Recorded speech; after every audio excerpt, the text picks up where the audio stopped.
calcio. El calcio entonces no es solo dientes y huesos, el calcio es un modulador de la liberación de neurotransmisores a nivel de neuronas presinápticas, participa en la coagulación, en la apoptosis celular, en los huesos, en todo lado. Entonces el calcio es un elemento sumamente importante para muchas cosas, ¿correcto? La vía intrínseca, hay una lesión interna, digamos una rugosidad o la presencia de colágeno o tal vez una irregularidad en la pared vascular como consecuencia de un ateroma, etcétera, lo que sea. Entonces ahí se activa el 12, plum, y luego se activa el 11, y luego se activa el 9, ya en presencia de calcio, y después se activa el 8, y luego entra dentro de esto hasta que se activa la protrombina para convertirla en trombina, el fibrinógeno en fibrina y los polímeros. Listo, ese es el coágulo de fibrina, la tercera fase. Entonces esto está actuando con todas estas sustancias que están circulando en el plasma, pero están circulando inactivos y que por alguna razón cuando se produce la lesión vascular, cuando las plaquetas se activan, etcétera, todos estos también se van a activar. Y es una secuencia de pasos que no se puede detener. Perfecto. Entonces, ahora, primero veremos la hipocoagulabilidad. Hipocoagulabilidad significa, ¿alguien me dice qué significa hipocoagulabilidad?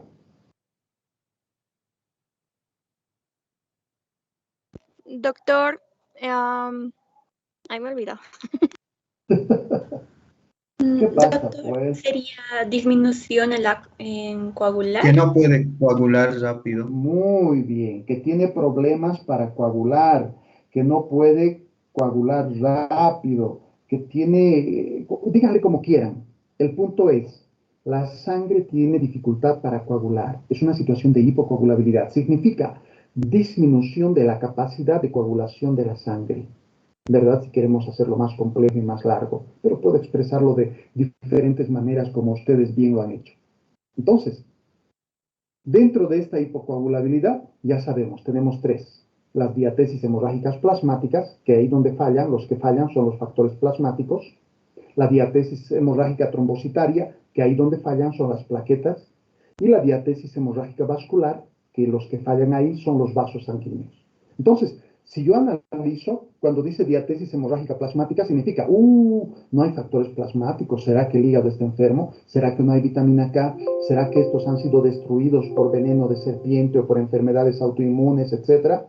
¿Verdad? Cualquiera de esas. Diatesis hemorrágica trombocitarias. Problema de las plaquetas. ¿Qué será? ¿Será que estas plaquetas son anormales? ¿Será que alguna sustancia está bloqueando su activación? ¿Será que está con problemas en la médula ósea y no se están produciendo los megacariocitos? ¿Verdad? ¿Será que hay destrucción de plaquetas por una enfermedad autoinmune? ¿Será que la destrucción es por una reacción alérgica que está ocasionando una actividad autoinmune? ¿Será que es por veneno de serpiente?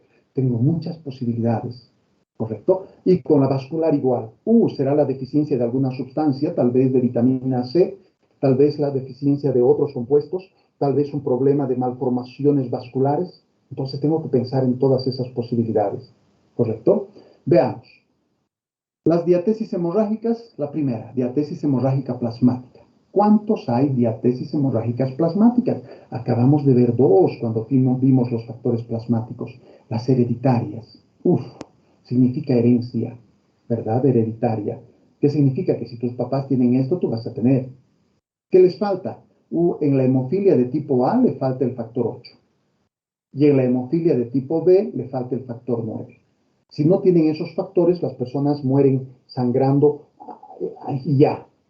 Pero eso era antes. Ahora se puede sacar la sangre de algún familiar o de alguien que tenga el grupo sanguíneo igual, se filtra la sangre, se extraen estos factores, se los empaquetan y se le entrega al paciente. Aquí está su factor 8.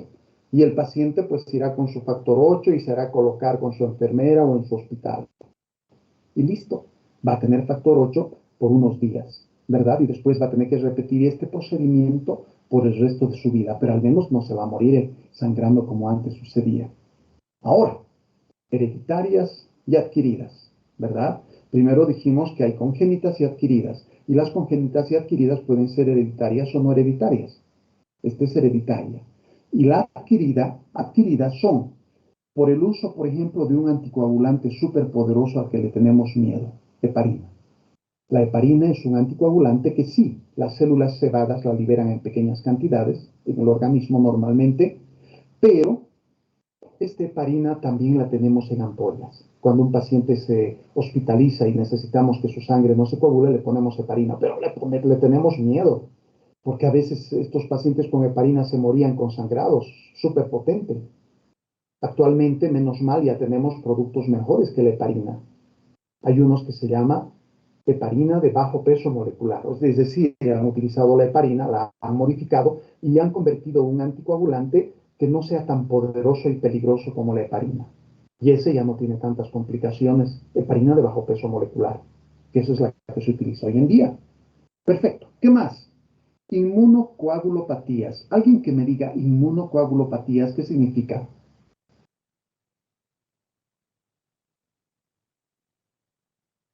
La etimología. Enfermedad autoinmune, doctor. Ya, patía es enfermedad. Enfermedad de la coagulación, ¿verdad? De causa autoinmune. Muy bien. Entonces es un trastorno de la coagulación, pero de origen inmunológico. Entonces, cuando dice inmunocoagulopatía, será una enfermedad autoinmune que está mandando anticuerpos a la sangre, destruyendo estos factores plasmáticos y haciendo que la persona no pueda coagular, ¿verdad? Mucha mala suerte. Algunas inmunocoagulopatías pueden producir esto. Coagulopatías por consumo, ¿qué significa? Se han consumido los factores de coagulación. Se han activado tanto y se han agotado. ¡Plum! Entonces, coagulopatía por consumo. Significa que la persona va a sangrar, sangrar, sangrar. ¿Por qué? Porque primero consumió todos sus factores de coagulación en un proceso de coagulación. ¿Y qué enfermedades me puede producir el consumo de todos los factores de coagulación en la sangre? Bien, aquí nos dice la coagulación intravascular diseminada. Significa que la sangre se ha coagulado dentro de la sangre. Y después de coagularse dentro de la sangre, lo que sobra de sangre no puede coagular. ¿Por qué? Porque ya se ha utilizado todos los factores de coagulación. Maldición, va de un extremo al otro, ¿verdad? ¿Y en qué situaciones hay una coagulación intravascular diseminada? Infecciones severas, sepsis. Por eso es que las sepsis son terriblemente mortales. Uno tiene una sepsis y la posibilidad de morirse es grande, por problemas pulmonares, por problemas cardíacos, por problemas de hipercoagulabilidad, de hipocoagulabilidad en secuencia. ¿En qué más hay coagulación intravascular diseminada? Puede haber en la leucemia, ¿verdad? En las reacciones de incompatibilidad de transfusión de sangre, incompatibilidad ABO, es decir, reacciones transfusionales de grupo sanguíneo. Perfecto. ¿En qué más? Veneno de serpiente. Estas serpientes en su veneno hay unas proteínitas que nos hacen miércoles la sangre. ¿Correcto? Entonces, en todas estas situaciones podemos tener una coagulación intravascular diseminada y después de que la sangre se coagula en todo el cuerpo, automáticamente después entramos a un problema de coagulopatía de consumo que nos lleva a un estado de hipocoagulabilidad. Es decir, de hipercoagulabilidad a hipocoagulabilidad, ¿verdad? De extremo a extremo. ¿Qué más? Enfermedades hepáticas. Claro, si dijimos que la mayoría de los factores plasmáticos se producen en el hígado, si mi hígado se enferma, como en la cirrosis, estoy fregado.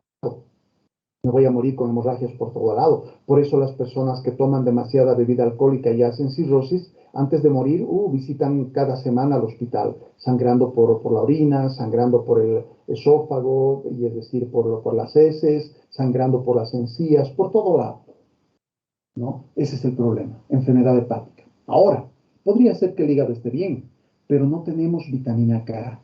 Entonces hay una deficiencia de vitamina K que lo que va a hacer es que no se produzcan esos factores de coagulación dependientes de la vitamina K, 2, 7, 9, 10, los procoagulantes, ¿verdad? Y no se produce la coagulación, porque esos son parte de la cascada de la coagulación. Y si esos no hay, pues la cascada se detiene, no se desarrolla. ¿Y por qué puedo tener deficiencia de vitamina K? Tal vez porque no consumo vitamina K, no consumo vegetales, ¿verdad? Entonces, ¿dónde está la vitamina K? En los vegetales, en los verdes, como el perejil, que es uno de sus ejemplos mayores. La otra posibilidad es, las bacterias nos regalan vitamina K. Tenemos unos bacilos en el intestino grueso que se llaman bacilos cólicos que viven con nosotros en simbiosis o mutualismo, es decir, nosotros les damos comidita y techito y ellos extraen otros nutrientes de los alimentos y nos lo pasan. Un poco de glucosa de la celulosa, vitamina B, complejo B y luego vitamina K, ¿verdad? Pero si nosotros abusamos de los antibióticos y matamos a estos bacilos, no vamos a tener esa ayuda de vitamina K de las bacterias. Por lo tanto, vamos a tener deficiencia de vitamina K y podemos tener problemas de hipocoagulabilidad por esta razón. ¿Qué más? Obstrucción de vías biliares. ¿Por qué obstrucción de vías biliares? Porque la vitamina K se absorbe con las grasas más fácilmente, ¿verdad? Y la bilis prácticamente es la que deshace, tiene el efecto de tipo detergente de las grasas a nivel intestinal para que después actúen las lipasas. Perfecto. A eso le llamamos emulsificación, ¿correcto? Pero como hay una obstrucción de las vías biliares, no hay bilis, las grasas no se absorben, y si las grasas no se absorben, tampoco se van a absorber las vitaminas, digamos, se les llama que tienen una absorción junto con las grasas, ¿correcto? A ver, ustedes busquen en este momento cuáles de las vitaminas en su Google, busquen cuáles son las vitaminas que necesitan de grasas para absorberse. Se les llama vitaminas liposolubles. A ver, en su Google rápidamente.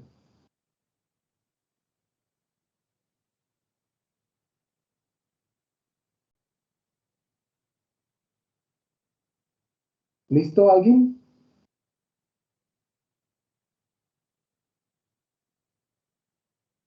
¿Sí? La A, la D, la E, la K. Muy bien, la A, D, E, K. ¿Qué significa? Que si no hay grasitas por ahí, no hay bilis, no hay grasitas y no hay absorción de estas vitaminas. Estas vitaminas necesitan de las grasitas para absorberse, ¿verdad? Entonces, por esa razón, la obstrucción de vías biliares. Ya sabemos, ahora las otras no son liposolubles, no necesitan de las grasas para facilitar su absorción. El complejo B y demás cuestiones, no, esas no necesitan. ¿Qué más? El SPRU. ¿Qué es el SPRU? El SPRU es un proceso inflamatorio intestinal a consecuencia de unas bacterias que lo que hacen es arruinar el mecanismo de absorción intestinal. Muy bien. ¿Tenemos en Bolivia? No, menos mal. Por eso a esta enfermedad se le llama SPRU tropical. Son los lugares tropicales por el mucho calor y la alteración en la flora microbiana. Eso generalmente tienen en países como por ejemplo los del Caribe, ¿verdad? Ahí se da el SPRU tropical. Aquí no tenemos, felizmente. ¿Qué más? Destrucción de la flora. ¿Por qué la destrucción de la flora bacteriana? Por esto, que nos va a producir una deficiencia de la vitamina K, porque esta flora bacteriana nos ayuda con el aporte de vitamina K para la coagulación. Perfecto, listo. Ya está todo de la diatesis hemorrágica plasmática. Ahora veamos la trombocitaria. De la trombocitaria tenemos un problema. Las diatesis hemorrágicas trombocitarias pueden ser porque el número de plaquetas está disminuido y porque la función de las plaquetas no es la adecuada. Veamos. Cuando tenemos una disminución en el número de plaquetas, le llamamos trombocitopenia. Penia significa disminución en el número y trombocitos son las células o plaquetas, ¿verdad? O trombocitos. Entonces, la disminución del número de trombocitos, la trombocitopenia.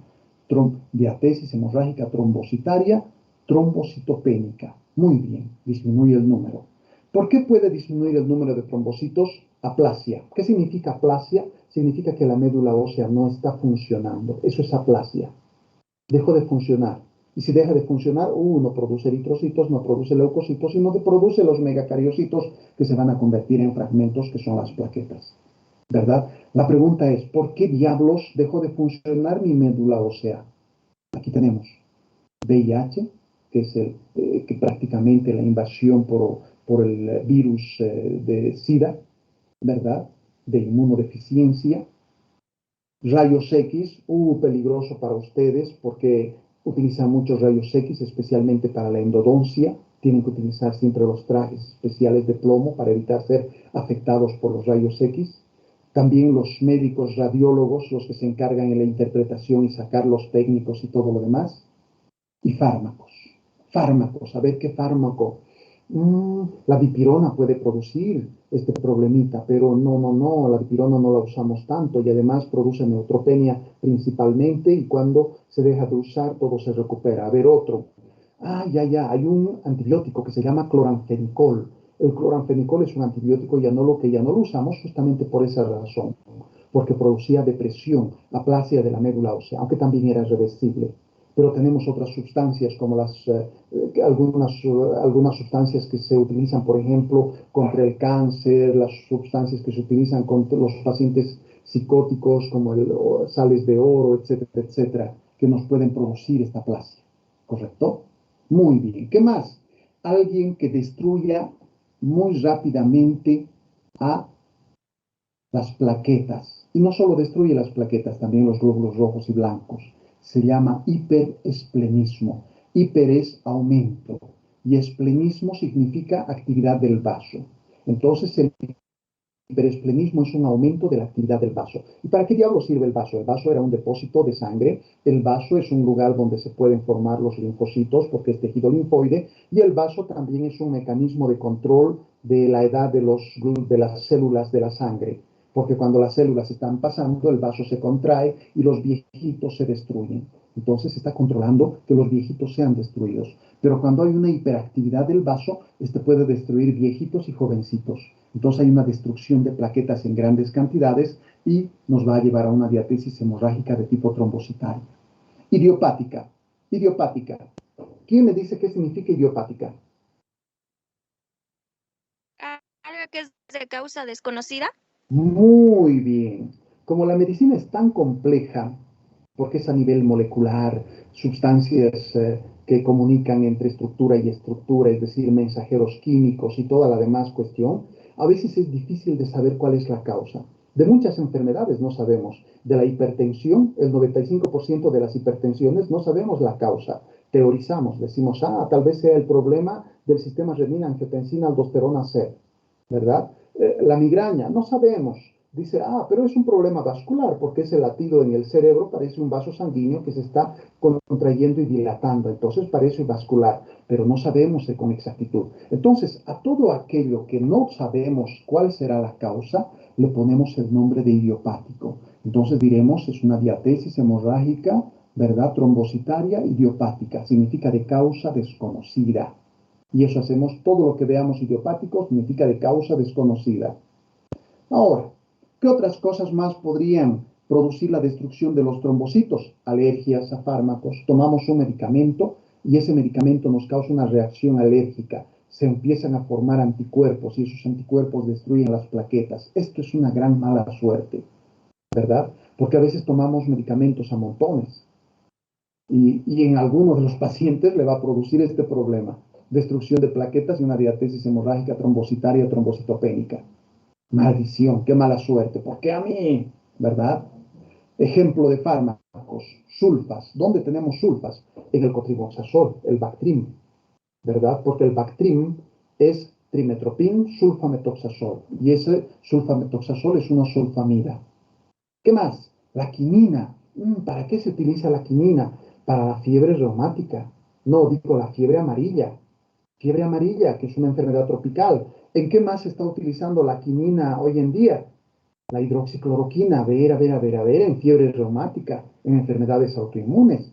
Pero resulta que estos pueden producir reacciones alérgicas que terminen con la destrucción de las plaquetas, ¿verdad? Pero esa es mucha mala suerte, no lo hacen en todos, solamente en ciertos pacientes que tienen una predisposición y es difícil de saber quién sí, quién no. Ahora bien, ese es del número. Ahora, una diatesis hemorrágica trombocitaria por alteración en su función. Cuando es una diatesis hemorrágica trombocitaria por alteración en su función, le llamamos trombocitopatía. ¿Qué significa? El número de plaquetas está bien, pero no funcionan. ¿Y por qué no funcionan? Porque puede haber una falla renal y la urea se está acumulando. Uremia. Ure de urea. Hemia en sangre. Se acumula la urea. ¿Y por qué se acumula la urea? Porque los riñones no están eliminando la urea, ¿verdad? Y esta urea es un problema porque es un ácido. Produce una acidosis metabólica. Va a producir este problema de mal funcionamiento de las plaquetas y va a terminar matando al paciente porque le va a producir un coma urémico. una depresión por la acidosis metabólica, una depresión del cerebro y lo va a matar, ¿verdad? Pero antes de matarlo le va a producir un problema de hipocoagulabilidad por trombocitopatía. ¿Qué más? Disproteinemia. Disproteinemia, disfunción, proteínas, hemia en sangre. Entonces es una alteración en la formación de las proteínas, están mal formadas. Hay una alteración que es en la parte genética, en la generación de proteínas. Disproteinemia, las proteínas están funcionando mal para la construcción de las diferentes células y no funcionan las plaquetas. Perfecto. Esta, ¿qué es lo que más vemos? ¿Qué es el ASA? ¿Quién me dice el ASA? ¿Qué significa ASA? ¿Aspirina? Muy bien. ASA Aspirina. significa ácido acetil salicílico. Común, aspirina. ¿Qué es la aspirina? Un AINE. ¿Y cuál es el problema con los AINES? Los AINEs lo que hacen es inhibir la síntesis de prostaglandinas, prostaciclinas y tromboxanos. Los tromboxanos son factores estimulantes de la coagulación. Si yo las inhibo, la coagulación, chao, ¿verdad? ¿Y qué es la aspirina? Es el jefe, el número 1 o el número 0 de los AINES. A partir de la aspirina se han generado el ibuprofeno, diclofenaco, naproxeno, el ketoprofeno, el ketorolaco y todo lo demás.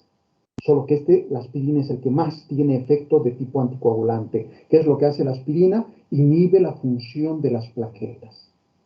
Por esa razón es que nosotros utilizamos aspirina en dosis bajas, 100 miligramitos, que es la aspirineta, y les damos a los ancianitos 100 miligramos todos los días. ¿Por qué? Porque los ancianitos, el problema es que puede coagularse la sangre por una hipoactividad, ¿verdad? Por éstasis. Entonces, ay no, los ancianitos pues van a hacer infarto, los ancianitos van a hacer un accidente cerebrovascular isquémico, en el cerebro se les muere pedazos de cerebro, por eso tienen parálisis, por eso enloquecen y todo lo demás. Para reducir toda esa molestia les damos aspirineta todos los días por el resto de su vida. Y eso hace que su sangre circule lo mejor posible por el corazón y el cerebro sin causar serios problemas. Pero hay un detalle, esa aspirineta que le damos podría, si el ancianito se hace lesiones, heridas, ocasionar que la persona sangre un poco más de lo que debería. En otras palabras, la aspirina es un anticoagulante, pero leve, ¿verdad? Pero eso tenemos que averiguar si el paciente está tomando, porque si hay una exodoncia o una endodoncia en un paciente que está tomando aspirina, puede tener un sangrado más profuso de lo usual. Genéticas. Genéticas significa hereditarias, ¿verdad? Entonces son trombocitopatías genéticas. ¿Cómo que será? ¿Por qué será? No, es hereditario, que no importa. Es una cuestión de herencia. Todavía no sabemos cuál será el problema. A veces la transmisión en sus genes. ¿Correcto? Listo. ¿Esto qué es? Una hemorragia. Mira, petequias. Aquí petequias. Pequeños sangraditos. Se le llama petequias cuando son del tamaño de la cabeza del alfiler. Cuando son más grandecitas se les llama equimosis. Y cuando son grandes extensiones se les llama púrpuras. ¿Y qué son los tres? Moretones, moretes, ¿verdad? Pero de diferentes tamaños. Petequias, equimosis y púrpuras. Y aquí me dice la enfermedad de Osler-Weber-Rendu. Esta es una enfermedad muy extraña. Es una enfermedad donde hay una malformación vascular y tiene malformaciones vasculares en los vasos de los labios que empiezan a romperse y sangrar. Perfecto. Aquí está. La diatesis hemorrágica vascular, la tercera que nos faltaba. Significa que los vasos sanguíneos son anómalos. ¿Y qué puede producir? Ya hemos visto la enfermedad de Osler-Weber-Rendu. ¿Cuál es esta? Malformaciones vasculares que nos llevan a las hemorragias. Segundo, defectos en endotelio vascular. Están mal construidas. ¿Por qué podrían estar mal construidas? ¿Qué necesitan para construirse los vasos sanguíneos? A veces, bueno, siempre colágenos, grasas y toda la porquería, pero a veces tenemos alteraciones en eso como las disproteinemias. Pero hay una muy famosa, el escorbuto. ¿Qué es el escorbuto? La deficiencia de vitamina C, porque se ha visto que la vitamina C no solamente estimula la activación de los mecanismos de defensa. La vitamina C también es esencial para la formación de los vasos sanguíneos, del intersticio de los vasos sanguíneos. ¿sí? Entonces, ¿quiénes morían por sangrado? Ah, los que navegaban, pues, en esas épocas de Cristóbal Colón, ¿verdad? En esas épocas de Cristóbal Colón, en sus barcos navegaban por meses enteros. Pero si navegaban por meses enteros, ¿de dónde sacaban la vitamina C? Porque si la vitamina C está en las frutas, pues no llevaban frutas, porque las frutas se podrían a los 2, 3 días, ¿verdad? Se pudren las frutas. Entonces de ellos se les pudrían a las 2, 3 días. Y después ya no tenían frutas y tenían que navegar semanas y meses sin fruta. Entonces empezaban a tener deficiencia de vitamina C. ¿Y qué hacía esa deficiencia de vitamina C? Los llevaba a esta patología, escorbuto. Y estos pacientes sangraban por todo lado, por la nariz, por los ojos, la boca, y morían desangrados, ¿verdad? Hoy en día ya no hay esto, escorbuto, ¿por qué? Porque si viajas en barco, hay tabletas de vitamina C. Hay refrigeradores, puedes llevar frutas, y ahí está la vitamina C. Entonces el escorbuto ya no vemos hoy, ¿correcto? Pero ahí es donde supimos que la vitamina C es clave para generar el intersticio de los vasos sanguíneos y que cuando no había vitamina C, los vasos sanguíneos no se formaban adecuadamente y sangraban, se rompían. Perfecto. Por eso es que las personas que hoy en día tienen fragilidad capilar y tienen sangrados nasales, inyecciones o sangrados subconjuntivales en los ojitos, etcétera, porque se les rompen los vasos, les damos vitamina C más otra sustancia que se llama retina. Pero, ¿funciona? No, no funciona muy bien. Siguen sangrando, ¿verdad? Pero es que ellos tienen una fragilidad capilar, tal vez es una enfermedad de Osler, Weber, Rendu, o defectos en el endotelio vascular. ¿Y qué es lo que tienen ellos? Un problema que se llama fragilidad capilar. Se les rompen los vasos sanguíneos muy fácilmente. ¿Podemos resolverlo solo con vitamina C? Usualmente no, porque es un problema de malformaciones, es un problema genético donde su sistema de producción de vasos sanguíneos está produciéndolos, pero con defectos. ¿Correcto? Y nosotros no tenemos la capacidad de corregir defectos congénitos en los procesos de formar vasos sanguíneos. Listo. Ahora, el otro problema. Para nosotros los médicos este es un gran problema, hipercoagulabilidad. Los ancianitos tienen hipercoagulabilidad. Muchos, vamos a ver cuántos. ¿Y cuál es el riesgo? De que estemos caminando y se nos forme un coágulo por ahí. Y ese coágulo circule y vaya a los pulmones y obstruya. Enfermedad pulmonar obstructiva crónica, produce un shock de tipo obstructivo y el paciente se muere. O se forma un coágulo en el corazón y se va al cerebro, obstruye y parte del cerebro de esa persona se destruye, quedando paralítico, quedando ciego o muriendo. ¿Verdad? Entonces la hipercoagulabilidad es un riesgo porque la sangre está produciendo coágulos que van a circular y que van a terminar en un lugar que no queremos, generalmente de pulmones o cerebro, produciendo la destrucción de los pulmones o del cerebro y obstruyendo el flujo sanguíneo, produciendo un shock. Perfecto. ¿Cuáles son estas situaciones de hipercoagulabilidad? 1. Aumento de la función plaquetaria. Las plaquetas están muy excitaditas. Y se activan y forman coágulos. ¿Por qué diablos esas plaquetas están tan emocionadas? A ver, ¿en qué circunstancias? Número 1, aterosclerosis. ¿Y qué es la aterosclerosis? La formación de placas de colesterol en las paredes arteriales. Estos se pueden romper o dejar una irregularidad en la superficie del vaso. Y esto va a ocasionar la activación de las plaquetas. ¿Cómo evito la aterosclerosis? No puedo evitarla porque con la edad la aterosclerosis es normal que aparezca. Va a producir hipertensión y problemas de hipercoagulabilidad. ¿Y puedo hacer algo para reducirlas? Sí, hay que reducir el consumo de grasas, de colesterol en la dieta y también hay que empezar a tomar un vasito de cerveza o vino o licor 5 veces a la semana. Y estos son antioxidantes del colesterol. Entonces me sirve, ¿correcto? ¿Qué otras cosas? Diabetes mellitus. Ay, miércoles, ¿por qué la diabetes mellitus? Porque las diabetes mellitus se unen a las proteínas del colesterol, favoreciendo la aterosclerosis. Y también puede actuar directamente sobre las plaquetas, glucosilándolas y haciendo que éstas disminuyan en su actividad, ¿verdad? O sea, se activen. Pero más que todo, la diabetes mellitus estimula a la aterosclerosis. ¿Qué más? Fumar. ¿Por qué fumar? Hipoxia. Aumenta la necesidad de oxígeno, disminuye el oxígeno en sangre, ¿verdad? El fumar, porque está destruyendo el pulmón. Y cuando hay hipoxia, ¿qué va a suceder? El organismo libera más factor de eritropoyético renal y se forman más glóbulos rojos. ¿Y qué? Al formarse más glóbulos rojos, la sangre se hace más densa. Al hacerse más densa, la sangre circula muy lentamente y esto estimula a que se puedan formar coágulos, ¿verdad? Entonces el fumar puede ser terrible. Además, para el coronavirus era uno de los factores que incrementaba el riesgo. Aumento de los lípidos. Aquí dice del colesterol. El colesterol asociado a la aterosclerosis, ¿verdad? Y los lípidos se refieren a los triglicéridos. Y estos triglicéridos también aumentan la densidad de la sangre. En otras palabras, toda situación en la que aumente la densidad de la sangre, hay un riesgo de que las plaquetas se activen sin necesidad sin obligación, sin tener una necesidad real. ¿Correcto? Toda situación en la que la sangre se incremente la densidad de esta. Perfecto. ¿Qué más? Trombocitosis. ¿Qué es trombocitosis? Exceso en el número de plaquetas. Trombocitosis. Igual, muchos trombocitos pues fácilmente se van a emocionar, van a decir fiesta y listo. ¿Qué otro? Obesidad. ¿Por qué obesidad? Porque la obesidad está asociado al aumento de lípidos, la obesidad está asociado al aumento de colesterol, la obesidad está asociado a diabetes mellitus, la obesidad está asociado a aterosclerosis, la obesidad está asociado a una disminución en la actividad de los pulmones con hipoxia, ¿verdad? E incremento en el número de eritrocitos ocasionando eritrocitosis. O sea que la obesidad está asociada a todo. Hoy en día la obesidad es uno de los peores enemigos de la salud, porque nos puede llevar a todo. Perfecto. Esto, aumento de la función plaquetaria. El otro, aceleración de actividad del sistema de coagulación.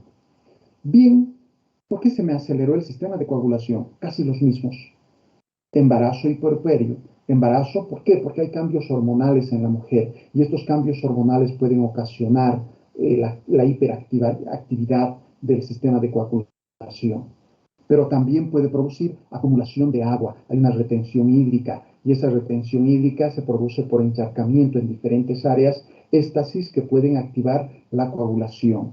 Puerperio, el puerperio es después, la etapa después del parto. En este hay otros cambios, pero es un cambio inverso al del embarazo. Todo empieza a modificarse nuevamente a lo original en el puerperio. ¿Qué más? Estos son de los más peligrosos, anticonceptivos orales. Estos anticonceptivos orales pueden producir un problema de hiperactividad del sistema de coagulación y un estado de hipercoagulabilidad. Pero estos anticonceptivos orales son mucho más peligrosos después de que la mujer tuvo su menopausia. Después de la menopausia, estos anticonceptivos pueden producir cáncer, pueden producir hipercoagulabilidad, pueden producir infartos de miocardio. Son terribles, ¿verdad? Postquirúrgico. ¿Por qué postquirúrgico? Porque después de la operación el paciente va a estar echado e inmóvil. Y al estar inmóvil, los músculos no funcionan. Y si no funcionan los músculos, no comprimen los vasos. Y si no comprimen a los vasos sanguíneos se van a dilatar con la sangre adentro y la sangre no va a circular adecuadamente. Necesitamos del movimiento para un buen movimiento de la sangre. He ahí los ejercicios, ¿verdad? Si estamos estáticos, quietos, se le llama éstasis. Y ahí la sangre circula tan lentamente que vamos a tener un problema de formación de coágulos. Aquí está, postquirúrgico, inmovilidad. La inmovilidad relacionado al postquirúrgico, muy bien. La insuficiencia cardíaca congestiva, las lesiones cardíacas, por ejemplo, los problemas por válvulas, las válvulas pueden producir coágulos, pero en la insuficiencia cardíaca congestiva, la sangre se va acumulando en el sistema venoso. Y el sistema venoso que se acumula entra en éstasis y tiende a producirse los coágulos a este nivel. Esto, uno de los peores, neoplasias malignas. ¿Qué significa? Cánceres. A veces no nos damos cuenta del cáncer, pero de repente el paciente empieza a hacer coágulos. ¿Por qué estará haciendo coágulos? Cuando se empieza a buscar, es un cáncer que está creciendo en algún lado. Entonces, las neoplasias malignas son uno de los factores más frecuentes de producción de coágulos en un paciente. ¿Qué más? Hiperviscosidad de la sangre. ¿Por qué? Por aumento de lípidos. ¿Por qué más? Por aumento del colesterol. ¿Por qué más? Porque hay una eritrocitosis, ¿verdad? Cualquier cosa que incremente la densidad de la sangre. ¿Qué más? Sepsis. Claro que sí, la sepsis. Primero nos va a producir, dijimos, coagulación intravascular diseminada, que es esta hipercoagulabilidad. Y después recién nos produce la hipocoagulabilidad por una coagulopatía de consumo. Nos pasa de esto al otro, la sepsis. ¿Qué más? Síndrome antifosfolípido. ¿Qué es el síndrome antifosfolípido? Es una enfermedad autoinmune, como la artritis reumatoidea, como lupus eritematoso. Es una vasculitis, significa una lesión de los vasos sanguíneos. proceso inflamatorio de los vasos sanguíneos. Congénita, de nacimiento, ¿verdad? ¿Y por qué de nacimiento? Porque probablemente hay una resistencia o deficiencia a las proteínas C y S. ¿Qué son las proteínas C y S? Las proteínas que son de tipo anticoagulantes. Entonces, si no hay proteínas C y S, los anticoagulantes no están equilibrando y los procoagulantes se van a dar ahí el festín. Entonces vamos a tener un problema de hipercoagulabilidad por una deficiencia o resistencia de las proteínas C y S, pero que esto tiene características congénitas, obviamente, porque tiene que haber una razón específica para que no se produzcan estas proteínas. Podría ser una disproteinemia, podría ser una disfunción hepática, ¿verdad? Pero la disfunción hepática te va a llevar más a una hipocoagulabilidad que a una hipercoagulabilidad. Perfecto. Otro, deficiencia de antitrombina. ¿Qué es la antitrombina? Es un anticoagulante. Esta antitrombina usualmente se une a la heparina que es liberada por las células plasmáticas y forman un complejo antitrombina-heparina. Y este es el mejor mecanismo de detener la hemorragia, ¿correcto? Es decir, esta antitrombina lo que hace es bloquear el sistema de coagulación. Perfecto. Y si no hay antitrombina, problemas, porque la antitrombina en realidad es un anticoagulante. Entonces, si no hay antitrombina, la coagulación se acelera, igual que con estos otros dos, ¿verdad? Pero estos son congénitos, es decir, hereditarios o de nacimiento, ¿verdad? Perfecto, de nacimiento. Hay algún problemita en el funcionamiento de esa persona y estos están deficientes o hay una resistencia a estos. Muy bien. Aquí vemos una patología que es esencial, no una patología, sino son tres situaciones o estados que por cualquiera de estos tres se produce la hipercoagulabilidad. A ver, a estos tres se le llama triada, y este es el nombre del médico que la descubrió, que es un médico alemán de la Edad Media. Entonces se le llama triada de Virchow, ¿correcto? ¿Y cuáles son los tres componentes de la triada de Virchow? Virchow, éstasis, el primero. Éstasis, a ver, posquirúrgico, inmovilidad, insuficiencia cardíaca congestiva es éstasis. Después, a ver, ¿dónde más hay éstasis? Entre estos, nada más. Solo esos son éstasis. Vasculitis, que son las lesiones vasculares. A ver, ¿dónde hay vasculitis? Hay en la sepsis, en el síndrome antifosfolípido, hay vasculitis, ¿verdad? Y también tenemos en las neoplasias malignas vasculitis. Entonces, todo eso. Hipercoagulabilidad es un aumento de la capacidad de coagular de la sangre. A ver, en el embarazo, en el puerperio, anticonceptivos orales, también las neoplasias malignas, la hiperviscosidad de la sangre y estas congénitas por deficiencia de proteína CS o una deficiencia de antitrombina. Entonces, ¿qué significa? Estos tres que son éstasis, vasculitis e hipercoagulabilidad me están abarcando todo esto, ¿verdad? Y todos los de aquí también. Porque un problema de hipercoagulabilidad, por ejemplo, están aquí los aumentos de lípidos, aumento del colesterol, la aterosclerosis, la diabetes mellitus, la trombocitosis, todos esos están dentro de la hipercoagulabilidad y el fumar también, ¿correcto? Entonces, estos tres estados son los tres que son resumidos de todo esto, ¿correcto? En la triada de Virchow.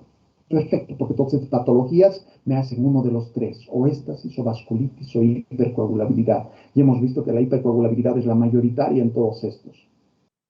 Perfecto.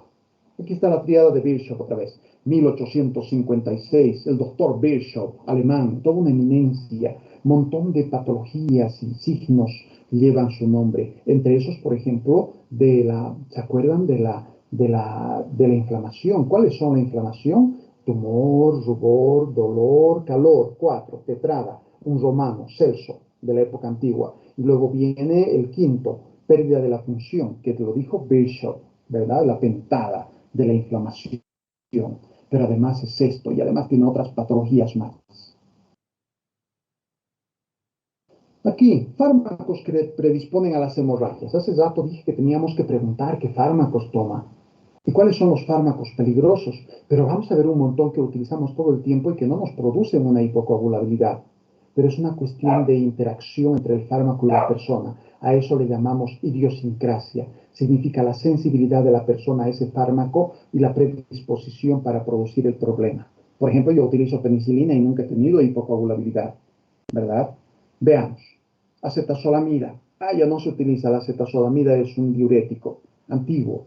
El alcohol. El alcohol es un hipocoagulante, ¿verdad? Porque produce una alteración en la función hepática. Entonces el alcohol predispone a hemorragias, las bebidas alcohólicas. Muy bien. ¿Qué más? Antineoplásicos. ¿Por qué los antineoplásicos? Porque me van a destruir las células madre hematopoyéticas y van a disminuir la función de la médula ósea, etcétera, etcétera. Penicilina, reacciones alérgicas, ¿verdad? Cefalosporinas, reacciones alérgicas. Salicilatos, estamos hablando de la aspirina. Aquí también están los AINES, significa aspirinas, ibuprofenos, diclofenacos, pero ibuprofenos, diclofenacos son menos potentes sus efectos hipocoagulantes que la aspirina. La aspirina es mucho más. Entonces, salicilatos, aquí hablamos de la aspirina. Muy bien. ¿Qué es lo que hace? Pues inhibe la función de las plaquetas produciendo la trombocitopatía. ¿Qué más? Anticoagulantes como la carbamazepina, reacciones alérgicas. Clofibrato se utiliza para la hipertrigliceridemia. Colchicina es un antiinflamatorio que se utiliza para esta enfermedad que se llama gota, la hiperuricemia, ¿verdad? El dextrano es una solución de alto peso molecular parenteral como las soluciones fisiológicas, pero más densas. Dipiridamol es un analgésico antiguo que ya no se utiliza. Diuréticos tiacídicos utilizamos muchísimos en pacientes que tienen hipertensión arterial, ¿correcto? Pero no hemos visto, menos mal, usamos harto, pero no vemos eso, igual que con la penicilina. Después, sales de oro, pacientes psiquiátricos que tienen esquizofrenias, demencias, etc. Después, heparina, obvio, la heparina pues es un anticoagulante poderoso y la heparina no solo actúa en la función plaquetaria, ¿verdad? La heparina también va a actuar en los factores de coagulación, heparina aquí, ¿correcto? Porque esto es solamente porque hay una interferencia en la producción o en la función de las plaquetas. Están aquí y ahí está la heparina. Pero la heparina es tan potente que me arruina las plaquetas y los factores de coagulación. A diferencia de la warfarina que solo me arruina los factores de coagulación. Heparina, AINES, derivados del salicilato, ibuprofeno, diclofenaco, ketoprofeno, naproxeno, etcétera, etcétera. Quinina, que es la quinina, dijimos, es un fármaco que lo que hace es producir alteraciones o una aplasia medular y a través de esto disminuye la producción de plaquetas, ¿verdad? Las sulfinpirazonas. También, aquí como el dipiridamol antiguos que ya no se utilizan hoy en día, las sulfonamidas que hemos dicho, el cotrimoxazol, trimetoprim, sulfametoxazol, que junto con las quininas son dos fármacos que me pueden producir las aplasias o los trastornos de la médula ósea. Perfecto. ¿Qué más? Interferencia con los factores de coagulación, warfarina, heparina, ya los dos anticoagulantes poderosos, amiodarona, que es un antiarrítmico que se utiliza para las arritmias cardíacas, y esteroides anabólicos. ¿Qué son los esteroides anabólicos? Esas sustancias que utilizan los pesistas para hacer crecer la masa muscular más rápidamente. Pero los esteroides anabólicos no solo te hacen eso, te producen atrofia testicular, esterilidad, problemas de hipercoagulabilidad, con los factores de coagulación, te producen cáncer en el cerebro, etc. Entonces, un montón de cosas, ¿correcto? Disminución de los niveles de vitamina K, clorfibrato, que sirve para los triglicéridos y algunos antibióticos, ¿verdad? ¿Por qué los antibióticos? Porque me matan a las bacterias, a los bacilos cólicos, que estos van a ayudarnos por la simbiosis o mutualismo, ayudándonos con un aporte de vitamina K. Entonces, antibióticos en ese sentido y el clorfibrato solamente. ¿Listo? Entonces, estos son los medicamentos. Nosotros cuando hacemos la historia clínica, pues tendremos que preguntar, ¿toma algún medicamento? ¿Verdad? ¿Consume alcohol en abundancia? ¿Tiene usted cáncer? ¿Está utilizando algún anticoagulante como la heparina o la warfarina? ¿Utiliza usted aspirineta? ¿Está tomando algunos otros antiinflamatorios? ¿Verdad? Estos días ha estado abusando de los antibióticos por infecciones. Entonces, todo eso tenemos que preguntar dentro de la historia. No todos, pero los más importantes que nos interesan, ¿correcto? Los más frecuentes. Aspirina, ¿qué más? Heparina, warfarina, uso o abuso de antibióticos, anticoagulantes, diuréticos por hipertensión arterial, etcétera. Todos esos. Muy bien. Y listo. Aquí se acabó. A ver. Listo, listo, listo.